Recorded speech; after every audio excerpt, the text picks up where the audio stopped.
Hi, this is Dr. Avinash. Welcome to my channel Medflix, and in this video series I'm going to help you simplify menstrual disorders, specifically amenorrhea.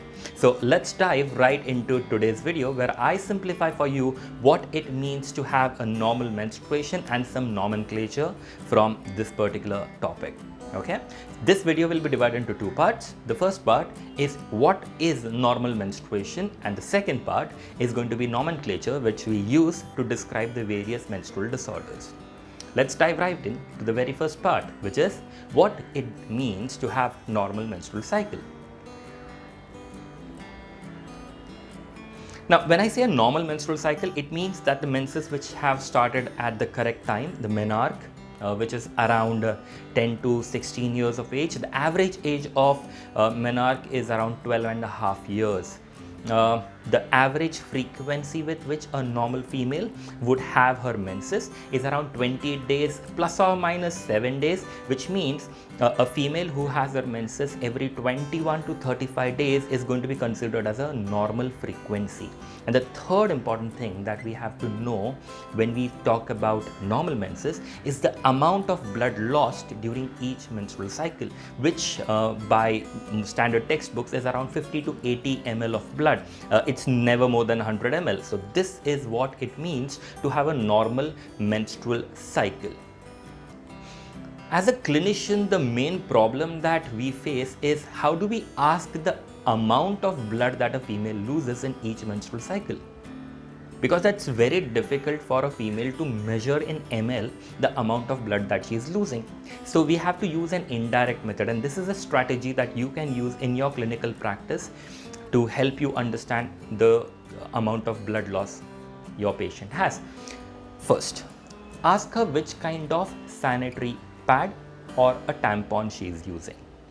Most of the females use a regular or a maxi pad. A regular pad is the one which has the capacity to absorb around 5 ml of blood. Don't exclude the blood clots, you need to include the blood clot because that also is blood, right? So around 5 ml of blood before it becomes completely soaked and the woman has to change it.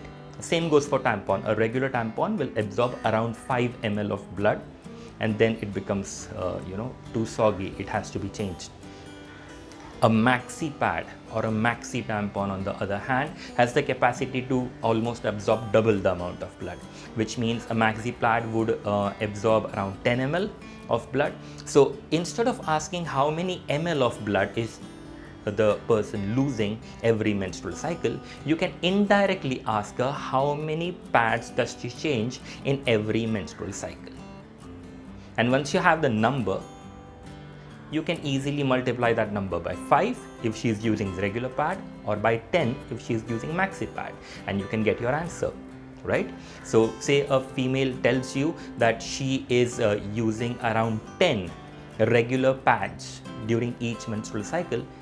One pad will absorb 5 ml of blood, so 10 pad would absorb around 50 ml of blood. This female has normal amount or normal volume of blood loss.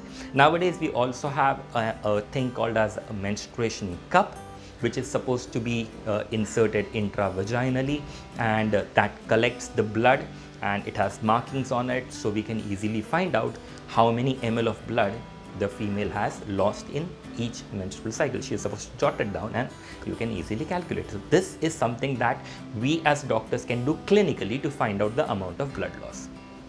The second part of this particular video is all about nomenclatures.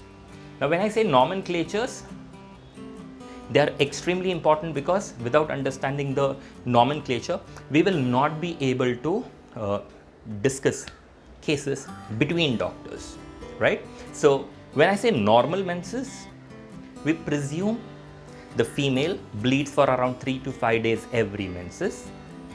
The frequency of her menses is around 28 days, 28 plus or minus 7 days. So the range will be 21 to 35 days. And in each menstrual cycle, the woman is not bleeding more than 80 ml. 100 is the max. So 50 to 80 ml is considered normal amount of blood loss. When we say amenorrhea, it means there are no menses, zero bleeding. Pretty simple to understand.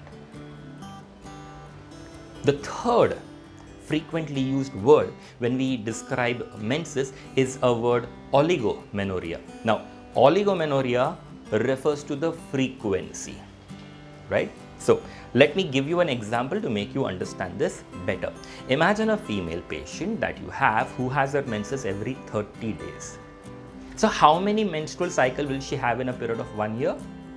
Around 12? Logical? If a female has menses every 40 days, don't you think the number of menstrual cycle in the entire year will decrease? This is known as oligomenorrhea, infrequent, irregular bleeding. And the rule says the duration should be more than 35 days. That's when the frequency per year would decrease. The exact opposite is for polymenorrhea. Polymenorrhea is more frequent bleeding. So in an entire year, maybe the woman has around, let's say, 15 menstrual cycles. So the gap between two menstrual cycles is decreasing. I would like to emphasize here that in oligomenorrhea and polymenorrhea, we have not actually spoken about the volume of blood loss. Getting it? The volume of blood loss is not being considered at all. Now, when we actually consider volume,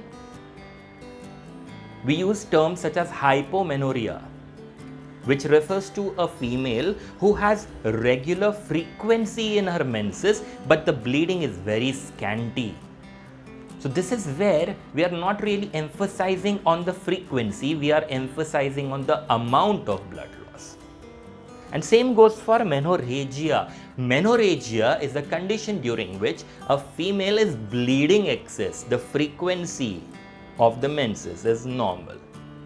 What has changed is the amount of blood loss. Okay? And the last word I want to describe here is a word called metrorrhagia. Metrorrhagia is a condition in which a female has her regular menses.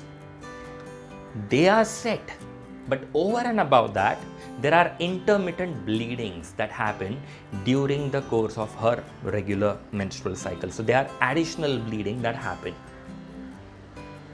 I hope the graphical representation that I have used to describe each of these terms will make it simple for you to understand this topic. In the next video, I will help you out with the causes of amenorrhea. Till the next time we meet, take care. Don't forget to subscribe to my channel, like this video and share it with your friends. Till the next time, Dr. Avinash signing off. Bye.